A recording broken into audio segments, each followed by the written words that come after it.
আসসালামু আলাইকুম। নতুন আরেকটি ক্লাসে আপনাদের স্বাগত। আজকে আলোচনা করব বাংলা ব্যাকরণের অন্যতম এক গুরুত্বপূর্ণ বিষয় কারক। কারকটি আলোচনা করব। আমরা কারক কিভাবে নির্ণয় করব, একেবারে সহজ পদ্ধতিতে আমি আপনাদের কারক নির্ণয় শেখাবো। যদি কেউ কোনো বাক্যের সাবজেক্ট এবং অবজেক্ট এই দুইটা জিনিস নির্ণয় করতে পারে, তাহলে সে কর্তৃকারক এবং কর্মকারক এই দুইটা বিষয় সে নির্ণয় করতে পারবে। তাহলে আমরা কি বুঝলাম? কর্তৃকারকের ইংরেজি কিন্তু আসলে সাবজেক্ট এবং কর্মকারকের ইংরেজি কিন্তু অবজেক্ট। আমরা যদি কোনো বাক্যের সাবজেক্ট এবং অবজেক্ট এই দুইটা সুন্দরভাবে বুঝতে পারি, তাহলে অন্ততপক্ষে কর্তৃকারক আর কর্মকারক নিয়ে আমাদের ঝামেলা হবে না। তাহলে এখানে বোর্ডে কিছু উদাহরণ দিয়েছি। নাসিমা ফুল তুলছে, এই বাক্যে সাবজেক্ট কে? এই বাক্যের সাবজেক্ট হচ্ছে নাসিমা, আর এই বাক্যের অবজেক্ট কে? এই বাক্যের অবজেক্ট হচ্ছে ফুল। অর্থাৎ যদি সাবজেক্টের নিচে দাগ থাকে তাহলে সে হবে কর্তৃকারক, আর যদি অবজেক্টের নিচে দাগ থাকে সে হবে কর্মকারক। যেমন নাসিমা ফুল তুলছে, তাহলে নাসিমার নিচে যদি দাগ থাকে তাহলে হবে সে কর্তৃকারক, আর ফুলের নিচে যদি দাগ থাকে তাহলে হবে সে কর্মকারক। এখন বাক্যে কোনটার নিচে দাগ দেওয়া থাকে সেটা আমাদের বুঝতে হবে। যার নিচে দাগ থাকে তাকে আমরা আইডেন্টিফাই করব সে সাবজেক্ট না সে অবজেক্ট। এরকম 2 নম্বর হলো ডাক্তার ডাকো। এখানে আমি বলে রাখি, কর্মকারকের একটা বিশেষ বৈশিষ্ট্য হলো বেশিরভাগ সময় কর্মকারকের সাবজেক্ট উজ্জ্বল থাকবে, হাইট থাকবে, এখানে সাবজেক্ট দেখা যাবে না বা উল্লেখ থাকবে না। কিন্তু অবজেক্টকে সাবজেক্টের মতো মনে হবে, একদম অবজেক্টকে দেখতে দেখা যাবে যে এটাই আসলে সাবজেক্ট।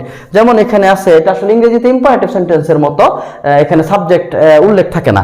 যেমন এখানে ডাক্তার ডাকো, এখন দেখতে মনে হচ্ছে এটাই হলো সাবজেক্ট, কিন্তু এটা আসলে সাবজেক্ট, এটা আসলে অবজেক্ট। ডাক্তার ডাকো তুমি, এই বাক্যে তুমিটা হলো সাবজেক্ট, এই তুমিটা এখানে উজ্জ্বল আছে। তাহলে যদি ডাক্তারের নিচে দাগ থাকে তাহলে ডাক্তার ডাকো তুমি, অথবা আমি ডাক্তারকে ডাকবো, তাহলে আমি যাকে ডাকবো সে তো অবজেক্ট। তাহলে ডাক্তারের নিচে দাগ থাকলে এই জন্য এটা হলো কর্মকারক, এই জন্য কর্মকারক। আচ্ছা, আর এই বাক্যে যদি এরকম থাকে ডাক্তার ডাকো তুমি, এবং এই বাক্যটা সরাসরি তুমি থাকে, তাহলে তুমি নিচে যদি দাগ থাকতো তাহলে হয়তো কর্তৃকারক। ওকে, তারপরে হলো পুলিশ চোর ধরেছে, এই বাক্যের সাবজেক্ট কি? এই বাক্যের সাবজেক্ট হচ্ছে পুলিশ, পুলিশ হচ্ছে কর্তৃকারক। আর পুলিশ চোর ধরেছে, চোরটা হলো অবজেক্ট, এই চোরটা হলো কর্মকারক। অর্থাৎ আমি যদি সাবজেক্ট এবং অবজেক্ট চিনি তাহলে আমার অন্ততপক্ষে কর্মকারক নিয়ে সমস্যা হবে না। নজরুল পড়লাম, নজরুল পড়লাম এই বাক্যেও সাবজেক্টটা উজ্জ্বল রয়েছে। কিরকম? নজরুল পড়লাম আমি, তাহলে এই বাক্যে আমি লিখলাম। এখন নজরুল, নজরুল হলো কি? এখানে ব্যক্তি না, নজরুল হচ্ছে একটা নজরুলের লেখা একটা বইয়ের নাম বা একটা বই পড়লাম আমি, তাহলে আমি নজরুল পড়লাম, তাহলে কি নজরুল কি সাবজেক্ট? না, নজরুল হচ্ছে এই বাক্যের অবজেক্ট। ঠিক আছে, যেমন আমি বই পড়লাম, আমি যদি একটা বাক্য এরকম লিখি, আমি বই পড়লাম, তাহলে এই বাক্যের অবজেক্ট কে? এই বাক্যের অবজেক্ট হলো বই। তাহলে এই বই পড়লাম, অথবা আমি নজরুল পড়লাম, অথবা রবীন্দ্রনাথের বই পড়লাম, চোখের বালি পড়লাম, সোনার তরী পড়লাম, কোনো সমস্যা নাই, একই জিনিস, সবগুলোই অবজেক্ট। অর্থাৎ বই পড়লাম, এই আমিটা এখানে উজ্জ্বল রয়েছে। অর্থাৎ বই পড়লাম আর নজরুল পড়লাম এর মধ্যে কোনো পার্থক্য নাই। তাহলে নজরুলটা হবে কর্মকারক, নজরুলটা হবে কর্মকারক, কারণ এটা হলো একটা অবজেক্ট। যেমন এখানে বলেছিলাম আমি বই পড়লাম, বইটা অবজেক্ট, এরকমই একটা জিনিস, এখানে আমিটা উজ্জ্বল রয়েছে। আর যদি আমিটা থাকতো আর আমি নিচে যদি দাগ থাকতো তাহলে হয়তো কর্তৃকারক। তাকে জানাও, তাকে জানাও তুমি, তাকে জানাও তুমি, এই বাক্যে তুমিটা হলো সাবজেক্ট। তুমিটা যেহেতু উল্লেখ নাই, যেহেতু আমি বলছি এটা ইম্পারেটিভের মতো লক্ষণ যে এখানে সাবজেক্টটা দেখা যাবে না, সাবজেক্টটা কি হবে? সাবজেক্টটা উজ্জ্বল থাকবে, সেজন্য অবজেক্টটাকে সাবজেক্টের মতো মনে হবে। এই জন্য এই তাকে জানাও তুমি, তাহলে সে হলো অবজেক্ট, অবজেক্ট মানে হচ্ছে কর্মকারক, অবজেক্ট মানে হচ্ছে কর্মকারক। এই তাহলে আমরা কি বুঝলাম? কর্তৃকারক এবং কর্মকারকের মধ্যে দুইটা মিল হইলো যে এই কারকে, এই কারকে কি হবে? সাবজেক্ট এবং অবজেক্ট যদি আমরা নির্ণয় করতে পারি, আর কোনো ধরনের সূত্রের দরকার নাই। এখন আমরা অধিকরণ কারক নিয়ে কথা বলবো। অধিকরণ শব্দটা মূলত আসছে আধার থেকে। বাংলা শব্দে দুইটা আধার আছে, একটা চন্দ্রবিন্দু দিয়ে, একটা চন্দ্রবিন্দু ছাড়া।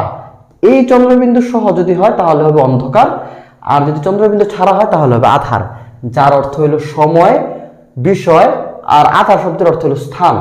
আধার শব্দের অর্থ কি? স্থান। যদি কোনো বাক্যের কোনো শব্দের নিচে দাগ দেওয়া থাকে এবং ওই শব্দটা যদি সময়, বিষয় এবং স্থান এই তিনটার মধ্যে কোনো একটা বিষয় বোঝায়, তাহলে সে অধিকরণ কারক হবে।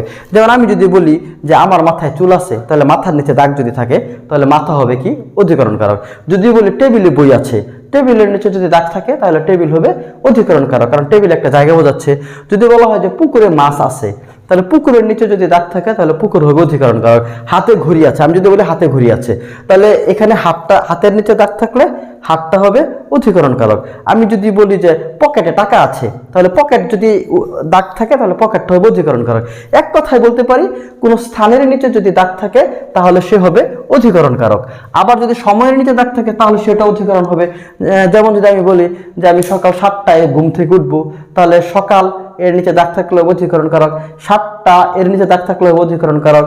যদি বলা হয় যে বিকালে ঘুরতে যাব, তাহলে বিকালের নিচে দাগ থাকলে অধিকরণ কারক। অর্থাৎ আমরা বুঝলাম সময় এবং স্থান বা বিষয়, এই তিনটা বিষয়ের কোনো একটা বিষয়ের নিচে দাগ থাকলে এটা হবে অধিকরণ কারক। আমরা এখানে কিছু উদাহরণ দিয়েছি, যেমন বর্ষায় কদম ফুটে, তাহলে বর্ষা একটা সময়কে বোঝাচ্ছে, একটা ঋতুকে বোঝাচ্ছে, তাহলে বর্ষার নিচে দাগ থাকলে হবে অধিকরণ কারক।